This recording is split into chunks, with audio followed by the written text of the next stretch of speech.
Jujur, di harga 25,2 jutaan ini bukan laptop yang paling kenceng. Tapi kenapa laptop ini bisa jadi pilihan yang jauh lebih aman, lebih safety, lebih nyaman? So, mari kita bahas Legend 5i 15 IRX 10.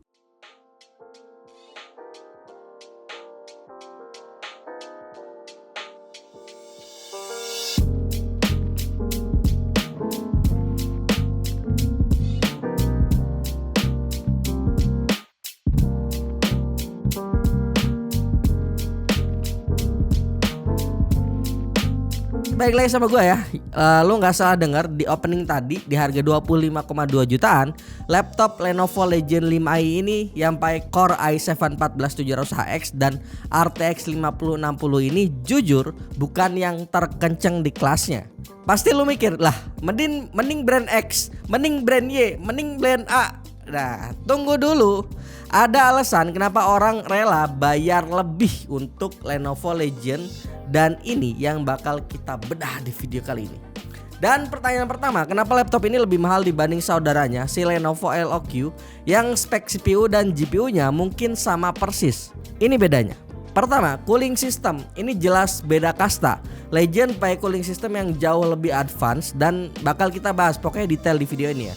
Kedua, build quality dan QC. Kita tahu lah ya, Legend ini flagshipnya Lenovo, build quality-nya kelas premium dan semoga nggak ada tuh minor issue mati total kayak yang dialami sama si LOQ. Ketiga, garansi ADP. Emang sama-sama garansi ADP atau Accidental Damage Protection si LOQ itu.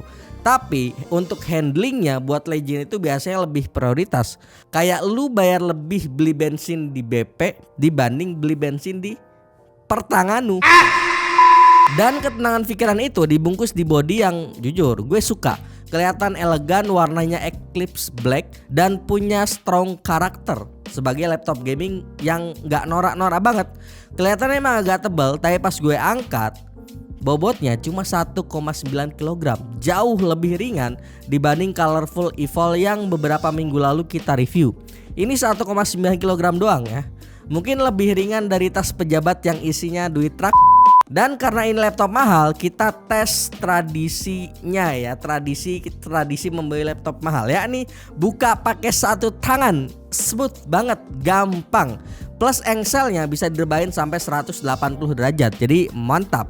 Dan sekarang kita ke dagingnya, yaitu performa si Intel Core i7 14700HX yang punya 20 core yang harusnya tentu kenceng. Ya kenceng, tapi kayak yang gua bilang bukan yang terkenceng. Jadi kenceng tapi bukan yang terkenceng. Hasil Cinebench R23 multicore-nya cuma dapat dalam tanda kutip di angka 25 ribuan poin. Kenapa gue bilang cuma? Karena ROG Strix G16 yang pakai Ryzen 9 8940HX yang ada di range harga yang sama itu bisa tembus 29 sampai 30 ribuan poin. Beda 4 ribuan poin. Dan ini ya lumayan bedanya gitu kan, bukan yang sedikit. Oh ya, sedikit ya, gue mau curhat nih. Sedikit aja. Lu tau gak, laptop ini datang ke gua dengan kondisi storage-nya itu di enkripsi pakai BitLocker. Dan kondisinya reviewer yang sebelumnya review laptop ini lupa password. Dan tim Lenovo itu belum nemu untuk solving problemnya. Ya akhirnya kan yaudah gue bilang gitu, kirim aja nanti gue gampang beresin gitu kan. Gak susah sebenarnya, gak sampai 1 jam bisa gue beresin. Cuma buset dah, itu kesalahan minor, tapi kalau terjadi di lu yang awam ini bisa jadi repot. Lu lupa password gitu kan, datang ke tukang servis, kegesek itu pasti 150 sampai 200 ribuan itu jamin. Perkara ginian doang gitu kan, keluar duit segitu kan sayang gitu kan. Jadi saran gue jangan ceroboh ya. Password laptop, password HP itu level kepentingannya tuh super sangat penting ya teman-teman. Tapi gue curiga sih, sempat gitu kan, apakah ada sesuatu yang sangat penting di laptop ini makanya dienkripsi?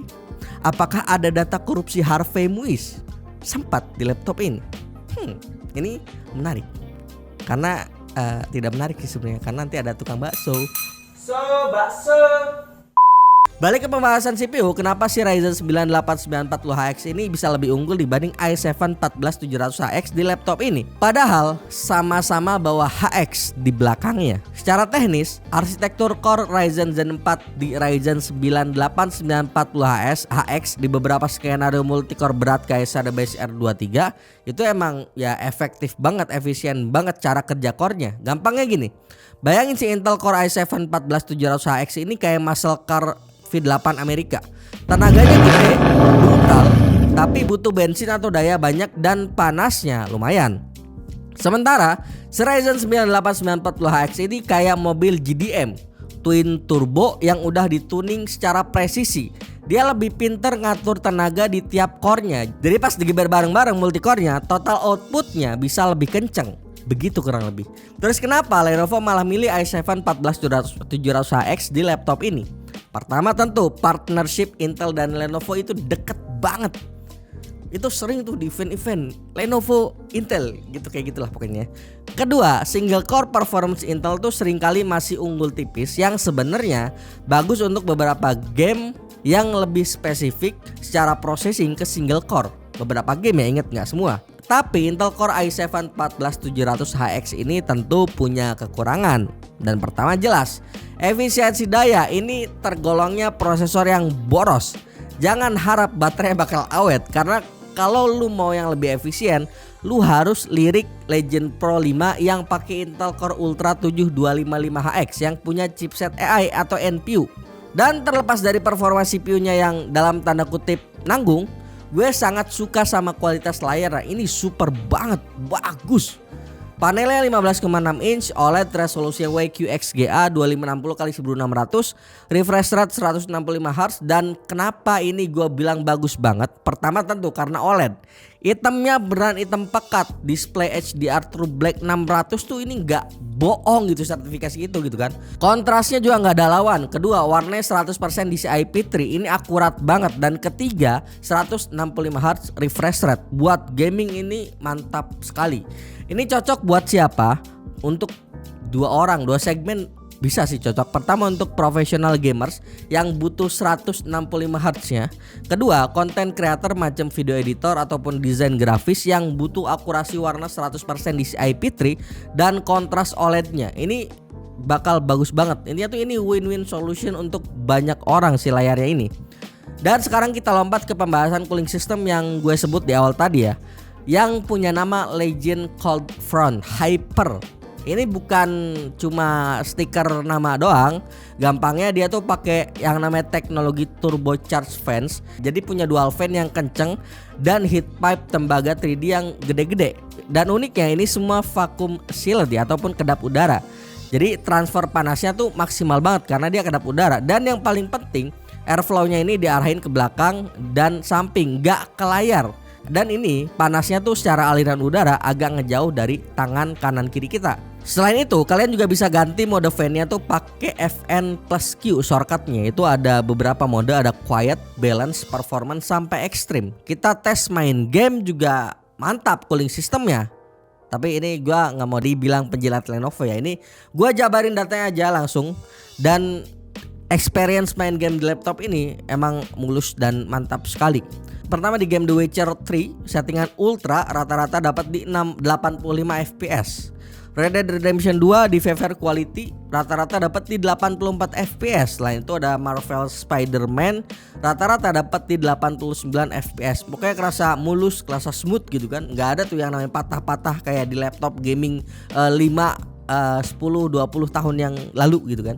Cyberpunk 2077 di settingan ultra bahkan dapat di 80-an fps. Ini tanpa DLSS ya, in off DLSS ya. Black Myth Wukong, game yang bisa dibilang agak rewel, itu dapat di angka 76 sampai 80-an fps juga. Saya itu GTA 5 game sejuta umat yang udah enhance, ini dapat di angka 100-an fps plus ya teman-teman. Jadi gimana? Emang udah aman ya experience gaming dari laptop yang pakai GPU RTX 5060 ini ya, meskipun bukan yang terkencang di kelasnya. Ingat, ini memang bukan yang paling kencang di kelas harganya ya. Mungkin ada yang nawarin RTX 5070 tapi ya kita juga perlu apresiasi lah ya. Cooling sistem pendingin yang ada di laptop ini yang bikin experience gaming itu nyaman dan aman banget. Buat editing, rendering juga adem pol. Jadi ademnya tuh sampai ke tulang-tulang. Kayak bos Prima Jasa. Selamat datang di Prima Jasa Tanjung Priok Bandung.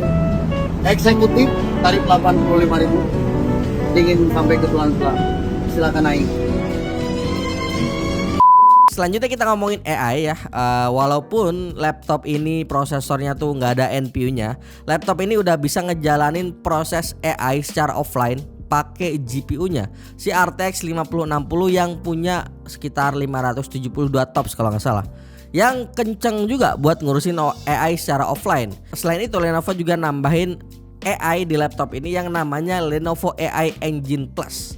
Ini yang menarik nih. Biasanya AI Engine ini dulu cuma jalan di balance mode doang, alias mode tengah-tengah. Sekarang di performance mode AI-nya pun tetap bisa jalan. Dan gunanya apa? Gunanya dia tuning kipasnya tuh secara real time biar dapat fan curve yang paling optimal. Jadi pas lu ngerjain proyek-proyek kuliah, rendering atau gaming berat, performanya bisa lebih sustain atau stabil lebih lama. Kipasnya pun nggak cuma kenceng tapi kenceng yang pinter ya. Jadi dia bisa nyesuaiin otomatis lah gitu kurang lebih ya. Dan kita ke kesimpulan, apa kelebihan utama laptop ini? Jelas, pertama ini laptop yang aman dan sentosa. Lu beli Legion 5 ini, lu dapat build quality premium, lu dapat layar OLED yang gokil cakep abis. After sales dan garansi ADP-nya juga jelas, dan lu dapat cooling system yang one of the best di kelasnya. Adem dan relatif senyap dari si cooling sistemnya juga. Kekurangannya apa? Tentu laptop ini juga punya kekurangan. Kayak yang gue bilang di awal kan, bukan yang terkencang di kelasnya. Di harga 25 juta, lu mungkin bisa dapat laptop lain, mungkin ROG gitu kan, yang skor Zenabase R23-nya lebih tinggi. Pertanyaannya balik ke kalian. Would you really trade peak performance for a bit of comfort? Apakah lu rela mengorbankan sedikit raw performance demi sebuah kenyamanan, keamanan, dan layar yang jauh lebih bagus? Komen di bawah ya. Jadi kalian tim yang penting paling kenceng atau tim yang penting aman laptopnya ya? Komen di bawah aja. Sampai sini video kali ini.